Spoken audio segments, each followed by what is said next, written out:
한평군 시민단체가 광주 군공항 이전 조건으로 광주광역시로의 행정 편입을 요구했습니다. 오는 7월 대구로 편입되는 경북 군위의 사례도 있는 만큼 실현 가능성 여부에 관심이 쏠리고 있습니다. 프로야구 개막을 앞두고 기아 타이거즈의 초대형 악재가 터졌습니다. 장정석 단장이 FA 자격을 얻게 된 주전 포수 박동원에게 뒷돈을 요구한 사실이 드러났습니다. 기아 구단은 장 단장을 즉각 해임했고 KBO는 진상조사에 나섰습니다.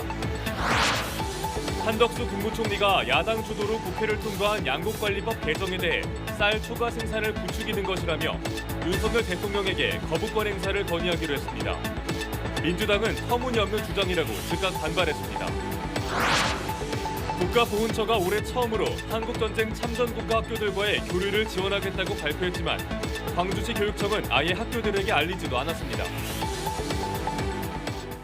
한평군 시민단체가 광주 군공항 이전 조건으로 광주광역시로의 행정 편입을 요구했습니다.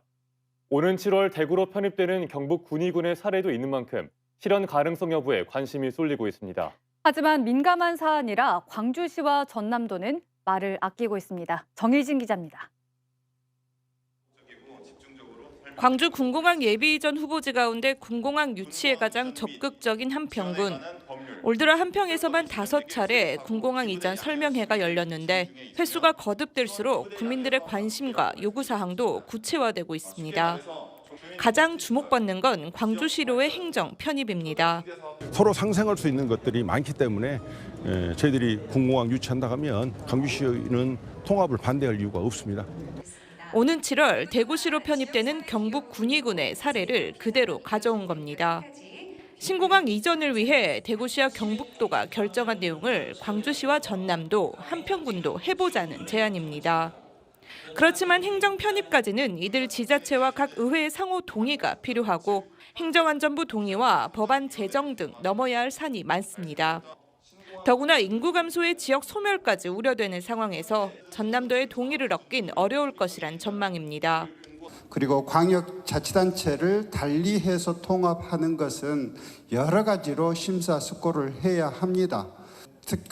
중앙정부 그리고 전라남도 광주광역시 우리 군 입장들을 각각 살펴야 되고요. 이미 국토부 계획에 따라 무안국제공항으로의 병합이 예정된 광주 민간공항 유치 또한 쉽지 않아 보입니다. 김현록 전남지사는 무안공항 활성화를 위해 무안공항과 연계한 광주 군공항 이전의 필요성을 강조하기도 했습니다. 사실상 유치 의향서 제출 전까지는 어떤 요구사항도 장담받을 수 없는 상황인지라 이전을 반대하는 움직임도 조금씩 나오고 있습니다. 광주의 공항도 인구가 밀접해 있는 지역을 피하기 위해서 도외지로 빠져나가려고 하는 것인데 집에 계신 아이들, 다른 지역에 살고 있는 자제분들 내지는 모시는 부모님이 계시다면 전투공항 옆에서 살려고 하실 거냐고요. 광주 전투비행장 한평 이전 저지 범국민 대책위원회는 내일 한평군청 앞에서 발대식과 함께 군공항 이전 결사 반대 기자회견을 열 예정입니다. KBC 정의진입니다. 2023 프로야구 개막을 불과 사흘 앞둔 가운데 기아 타이거즈발 초대형 악재가 터졌습니다. 장정석 단장이 지난해 시즌 뒤 FA 자격을 얻게 된 주전 포수 박동원에게 뒷돈을 요구한 사실이 드러난 건데요. 기아 구단은 장 단장을 즉각 해임했고 KBO는 진상조사에 들어갔습니다. 김재현 기자가 보도합니다. WBC 부진과 선수 성범죄 사건으로 가뜩이나 위축된 국내 프로야구계에 또 하나의 대형 비리 의혹이 터졌습니다. 의혹의 당사자는 기아 타이거즈의 장정석 단장. 장 단장은 지난해 주전 포수인 박동원에게 시즌 도중과 FA 협상 과정에서 2차례에 걸쳐 뒷돈을 요구한 것으로 알려졌습니다. 무리한 요구를 받은 박동원은 장 단장과의 대화를 녹취했고 최근 이를 선수협의회에 신고했습니다. 선수협을 통해 이 사실을 전달받은 기아 구단은 장 단장에게 소명을 요구한 뒤 징계위원회를 열어 해임했습니다. 장 단장은 소통 과정에서 오해가 있었다는 취지로 해명한 것으로 알려졌지만 구단은 이를 받아들이지 않았습니다. 기아는 장 단장 해임 이후 보도자료를 내고 프로야구 팬들에게 사과와 함께 재발 방지를 약속했습니다. 또 KBO 클린 베이스볼 센터에 징계 관련 내용을 구두 보고했습니다. KBO는 이번 의혹과 관련한 경위서를 제출받은 뒤 상벌위원회 개최 여부를 결정할 방침입니다. 구단에서 조사를 먼저 한 후 저희한테 경위서를 보내주는 경우도 있을 것 같아요. 한편 트레이드 한 시즌 만에 석연치 않은 이유로 기아를 떠나며 많은 비난을 받았던 박동원은 사실상 피해자였다는 사실이 새롭게 드러나면서 응원과 격려의 목소리가 이어지고 있습니다. 반면 단장이라는 직위를 이용해 자신의 제자에게 뒷돈을 요구하고 배신자라는 오해까지 덧씌운 장 단장은 야구계 추방이 불가피할 것으로 보입니다. KBC 김재현입니다. 광주의 한 숙박업소 건물에서 불이 나 소방당국이 화재 진압과 인명구조에 나섰습니다. 오늘 저녁 6시 50분쯤 광주 남구 월산동의 한 숙박업소 건물 지하에 있는 유흥업소에서 불이 나 이 시각 현재 소방당국의 진화 작업과 인명구조 활동이 이어지고 있습니다. 소방당국은 현재까지 숙박업소 건물 내부에서 9명을 구조했으며 화재 당시 투숙객 등 건물 내 인원이 몇 명인지 등을 조사하고 있습니다. 군청 관급공사와 관련한 금품수수 비리가 현직 군수의 선거 자금과 연관됐다는 의혹이 제기돼 경찰이 수사에 나섰습니다. 전남경찰청 반부패 경제범죄수사대는 군청과 8억 원대의 관급자재 공급 계약을 체결한 업체로부터 계약 금액의 10%에 해당하는 현금을 받아 챙긴 혐의로 4급 공무원 A씨에 대해 사전 구속영장을 신청했습니다. 경찰은 관급 계약을 대가로 전달된 돈이 지방선거 직전 현직 군수의 선거 자금으로 흘러들어간 정황도 포착해 선거 캠프 관계자 등을 대상으로 수사를 확대하고 있습니다. 귀국 직후 마약류 투약 혐의로 경찰에 붙잡힌 전두환 씨의 손자 전우원 씨가 광주에 올지 관심이 모아지고 있습니다. 5.18 단체들에 따르면 귀국 직후 5.18 피해자들에게 사과하겠다고 밝힌 전우원 씨가 오늘 밤 석방됐으며 서울 지역 한 미디어가 전 씨의 광주행을 지원할 걸로 알려지고 있습니다. 5월 단체들은 전우원 씨가 광주에 오는 대로 5.18 유족과 관계자들과의 만남을 주선한 뒤 국립 5.18 묘지를 참배할 수 있도록 도울 예정입니다. 한덕수 국무총리가 야당 주도로 국회를 통과한 양곡관리법 개정에 대해 쌀 초과 공급을 부추길 것이라며 윤석열 대통령에게 거부권 행사를 건의하기로 했습니다. 법 통과를 주도한 민주당은 터무니없는 주장이라고 반발했습니다. 이상환 기자의 보도입니다. 한덕수 국무총리가 대국민 담화문을 통해 밝힌 양곡관리법 개정의 문제점은 크게 세 가지입니다. 쌀 초과 생산량의 정부 매입을 의무화하는 양곡관리법 개정이 시장 수급 조절 기능을 마비시키고 미래 농업에 투자해야 할 재원을 소진시킨다는 겁니다. 또 진정한 식량 안보에 도움이 되지 않는다며 개정안이 시행되면 현재 23만 톤 수준의 초과 공급량이 2030년에는 63만 톤을 넘어 되레 쌀값이 지금보다 더 떨어질 것이라고 우려했습니다. 정말 농업을 살리는 길이라면 10조 원도 20조 원도 충분히 쓸 수 있습니다. 그러나 이런 식은 안 됩니다. 더불어민주당은 즉각 반발했습니다. 쌀 시장 격리를 의무화할 경우 재배 면적과 생산량이 증가할 것이란 주장은 정부가 아무 대책도 마련하지 않는 상황을 전제로 한 거짓이라고 반박했습니다. 우리 당이 주장한 개정안대로 하면 매년 4만 헥타 이상의 쌀 재배 면적이 타작물 재배로 전환될 것인데 도대체 무슨 근거로 60만 톤의 쌀이 과잉 생산된다는 것입니까? 정부가 양곡관리법 개정에 대한 대통령 거부권을 공식적으로 제한함에 따라 제의 요구한 의결 절차는 다음 달 4일 국무회의에서 진행될 것으로 예상됩니다. KBC 이상환입니다. 국가보훈처가 한국전쟁 참전국가 학교들과 우리나라 학교의 교류를 지원하겠다고 발표했는데요. 그런데 어찌 된 일인지 광주 전남에서는 보훈처의 지원을 신청한 학교가 단 한 곳도 없었습니다. 특히 광주시 교육청은 아예 안내조차 하지 않은 것으로 드러났습니다. 고우리 기자입니다. 지난 27일 국가보훈처가 선정한 UN 참전국 글로벌 아카데미 참가 학교 명단입니다. 6.25 전쟁을 통해 맺어진 UN 참전국과의 인연을 미래 세대로 이어나갈 수 있도록 참전국 학교와의 교류를 지원하는 사업으로 경기와 부산 등 전국 각지에 있는 22개 학교가 선정됐습니다. 해당 학교들에겐 온라인 화상 공동 수업, 상호 방문 교류 수업 등을 위해 활동비 1,500만 원이 지원될 예정입니다.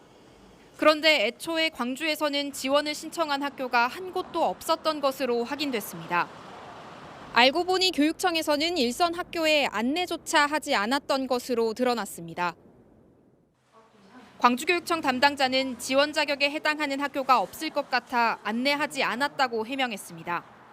보훈처가 코로나19 상황을 감안해 방문 교류 실적은 최대 5년까지 인정하겠다고 했지만 이를 제대로 살피지 않았던 겁니다. 국제교류가 있는 초, 중, 고등학교였는데요. 20년하고 22년 사이가 좀 코로나가 많이 지금 급성을 부렸잖아요. 코로나로 인해서 저희가 지원 자격을 충족하는 학교가 없을 것으로 자체 판단해요. 한편 전남에서도 신청 학교가 한 곳도 없었는데 전남교육청은 일선 학교에 보훈처 공문을 전달했지만 학교 측에서 신청하지 않았다고 밝혔습니다. KBC 고울입니다. 롯데쇼핑이 광주 복합쇼핑몰 출점 가능성을 공식화했습니다. 오늘 열린 롯데쇼핑 정기주주총회에서 김상현 롯데쇼핑 부회장은 광주 복합쇼핑몰과 관련한 질문을 받자 출점을 검토하고 있다며 사업성을 높일 수 있는 방안을 수립하고 있다고 밝혔습니다. 기존 백화점과 아울렛에 대해서는 재개장을 통해 경쟁력을 강화하겠다고 설명했습니다.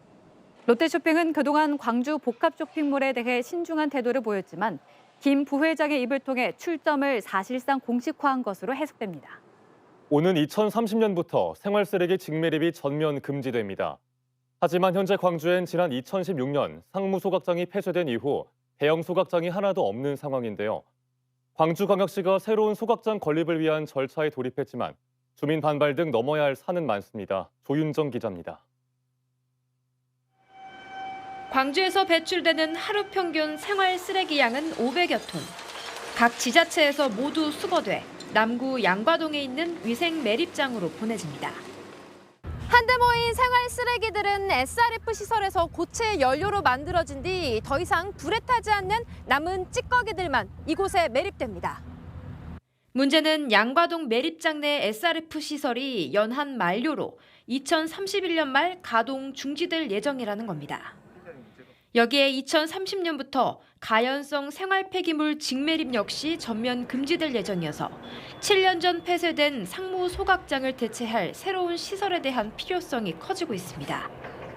소각시설 건립이 시급한 광주시는 오는 2029년 말까지 하루 평균 650톤의 생활 쓰레기를 처리할 수 있는 대형 소각시설을 짓기로 하고 지난해 용역을 발주해 놓은 상황입니다.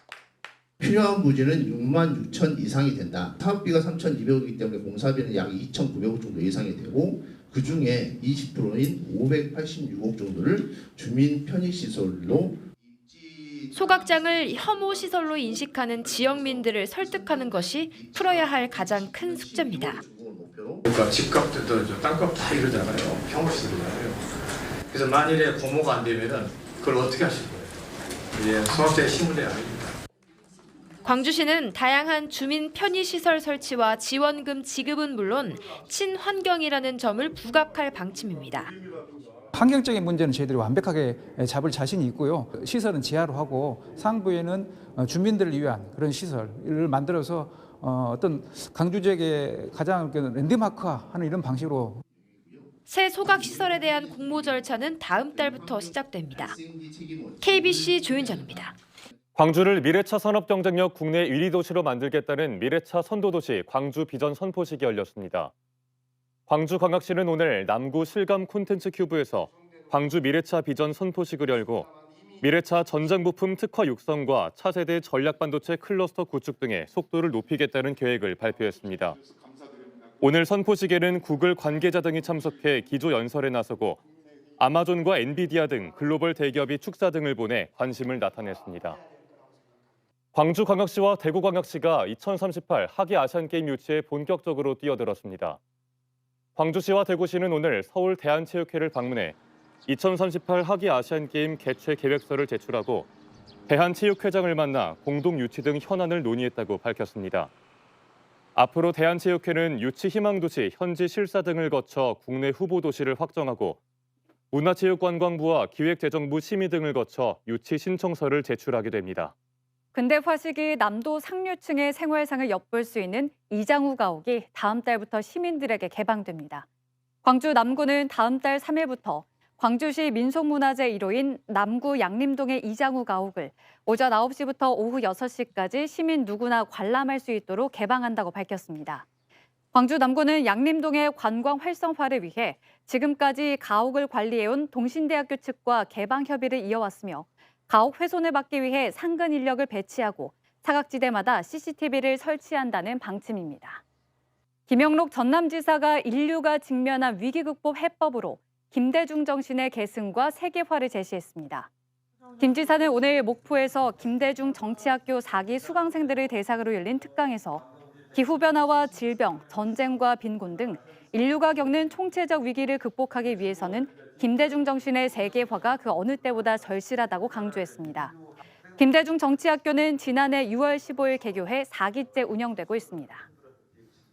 전라남도와 영산강 유역환경청 등 도내 7개 기관이 2050 탄소 중립 실현과 명품숲 조성을 위한 업무 협약을 했습니다.